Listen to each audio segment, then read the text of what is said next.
जिसे क्लास में बच्चे मारते थे। वो लड़का आज पूरी दुनिया का सबसे अमीर व्यक्ति है। जी हाँ, ये कहानी है एलन मस्क की। लेकिन उससे भी पहले एक छोटे से अकेले बच्चे एलन की। एलन मस्क का जन्म दक्षिण अफ्रीका के प्रिटोरिया शहर में हुआ। बचपन में वो घंटों किताबें पढ़ता था। 9 साल की उम्र तक उसने पूरा ब्रिटानिका एनसाइक्लोपीडिया पढ़ लिया था। जब दूसरे बच्चे बाहर खेलते थे, एलन लाइब्रेरी में बैठा रॉकेट्स और स्पेस पर किताबें पढ़ता। साइंस फिक्शन और टेक्नोलॉजी से संबंधित किताबें उसकी पहली पसंद थी। लेकिन इसी वजह से उसके उम्र के बच्चे उसे अजीब समझते थे, उसे तंग करते थे, उसे पीटते थे। 10 साल की उम्र में एलन को पहला कंप्यूटर मिला। उस समय आम लोगों के लिए इंटरनेट जैसी सुविधा नहीं थी। एलन को कोई सिखाने वाला नहीं था। उसने खुद ही कंप्यूटर मैनुअल से बेसिक लैंग्वेज सीखी और 12 साल की उम्र में एक वीडियो गेम बना डाला जिसका नाम था ब्लास्टार, जिसे उसने $500 में बेचा। अपने टैलेंट से यह उसकी पहली कमाई थी।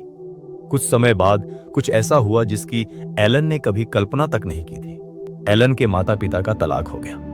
वो अपने पिता के साथ रहने लगा, लेकिन वहां उसे प्यार नहीं, सिर्फ इमोशनल आइसोलेशन मिला। स्कूल में और घर में उसके सपनों का कोई साथी नहीं था। लेकिन फिर भी वो चुपचाप किताबों और कंप्यूटर में डूबा रहा। एलन जानता था कि अगर वो कुछ बड़ा करना चाहता है तो उसे बाहर जाना होगा। 17 साल की उम्र में एलन अपने माता पिता की इच्छा के विरुद्ध कनाडा चले आया। उसकी मां मे मस्क कैनेडियन थी और यही वजह थी कि एलन को कनाडा की नागरिकता मिल सकी, जहां उसने पढ़ाई के साथ साथ जीविका चलाने के लिए ऑड जॉब्स किए, जैसे मजदूरी की। कभी लकड़ी उठाई, कभी बर्तन धोए, कभी खेतों में काम किया। वो दिन भर काम करता और रात में पढ़ाई करता। यही सिलसिला लगातार चलता गया। फिर एलन ने स्कॉलरशिप लेकर यूनिवर्सिटी ऑफ पेनिसिल्वेनिया में एडमिशन लिया। समय बीतता गया और कुछ ऐसा हुआ जिसे लेकर एलन ने सालों से मेहनत की थी। एलन ने अपना पहला स्टार्टअप जिप2 शुरू किया, जिसे बाद में $300 मिलियन में एलन ने बेच दिया। फिर उसने पेपाल बनाया, जिसे ईबे ने $1.5 अरब में खरीदा। सब सोच रहे थे एलन अब आराम करेगा, लेकिन तब उसने कहा, अब मैं रॉकेट बनाऊंगा और इंसानों को मंगल तक ले जाऊंगा।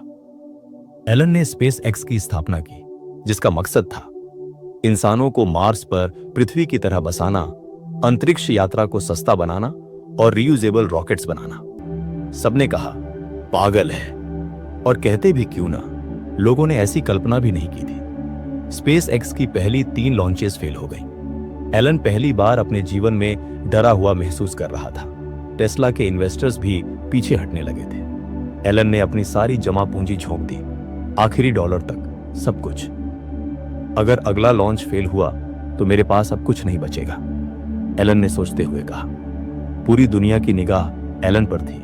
आखिरकार हुआ वही जो ईश्वर को मंजूर था। चौथा लॉन्च सफल रहा और वहीं से शुरू हुआ स्पेस एक्स का असली सफर। आज एलन टेस्ला के सीईओ है, स्पेस एक्स के फाउंडर है, न्यूरालिंक, स्टारलिंक, XAI जैसे फ्यूचरिस्टिक प्रोजेक्ट्स का नेतृत्व कर रहे हैं। लेकिन जब कोई पूछता है तुम इतना सब कैसे करते हो, एलन मुस्कुराकर कहता है, जब कोई चीज वाकई जरूरी हो तो आप उसे करते हैं।